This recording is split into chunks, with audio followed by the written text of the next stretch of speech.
22 বছর আগে বিজ্ঞাপনের মডেল সৈয়দা তানিয়া মাহবুব তিন্নি হত্যার ঘটনায় করা মামলা থেকে খালাস পেয়েছেন জাতীয় পার্টির সাবেক সংসদ সদস্য গোলাম ফারুক অভি।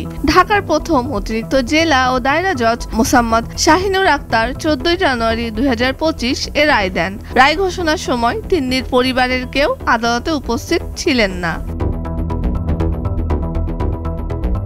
অভির পক্ষে রাষ্ট্রনিযুক্ত আইনজীবী শাহ ইলিয়াস রতন বলেন, রায়ে তার মক্কেল ন্যায় বিচার পেয়েছেন। তবে আদালতের অতিরিক্ত পাবলিক প্রসিকিউটর সৈয়দ মোহাম্মদ আবু জাফর রিজভী বলেন, খালাসের রায়ে রাষ্ট্রপক্ষ সন্তুষ্ট নয়। রায় পর্যালোচনা করে উচ্চ আদালতে আপিলের বিষয়ে সিদ্ধান্ত নেওয়া হবে। এদিকে ঘটনার পর থেকে পলাতক গোলাম ফারুক অভি কানাডায় রাজনৈতিক আশ্রয় নেন।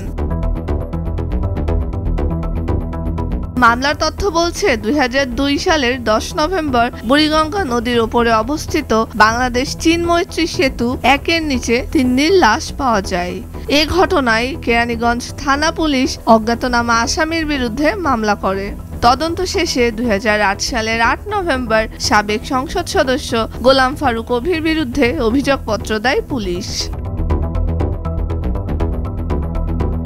অভিযোগপত্রে বলা হয়, অভির প্ররোচনায় মডেল তিন্নি তার স্বামীকে তালাক দেন, কিন্তু অভি এরপর তিন্নিকে বিয়ে করতে অস্বীকৃতি জানান। তিন্নি এসব তথ্য মিডিয়ায় ফাঁস করে দেওয়ার হুমকি দেন। ক্ষিপ্ত হয়ে অভি 2002 সালের 10 নভেম্বর সন্ধ্যার পর রাতের যে কোনো সময় তিন্নিকে হত্যা করে লাশ গুম করার জন্য গাড়িতে করে কেরানীগঞ্জ থানার বাংলাদেশ চীন মৈত্রী সেতু 1-এর কাছে ফেলে রাখেন।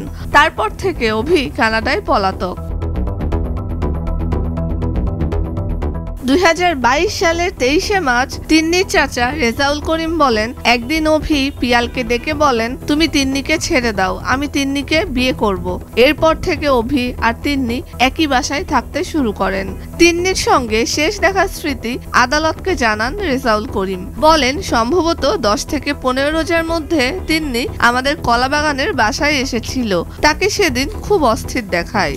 তিন্নি যাওয়ার আগে বলে সে অভির সঙ্গে পার্টিতে যাবে। তারপর তাদের বাসার গৃহকর্মী বিনা আমাদের বাসায় আসে ও তিন্নি কোথায় জানতে চায়। অভি তিন্নিকে খুঁজছে বলে জানায়। এরপর তারাও তিন্নির খোঁজ করতে শুরু করেন। কয়েকদিন পর পত্রিকায় তিন্নির মরদেহের ছবি ছাপা হয়, দেখেন।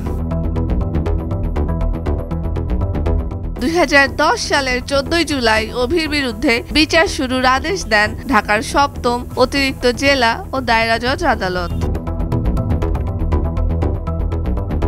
সুমাইয়া লামিশা, স্রোতস্বিনী, ভোরের কাগজ।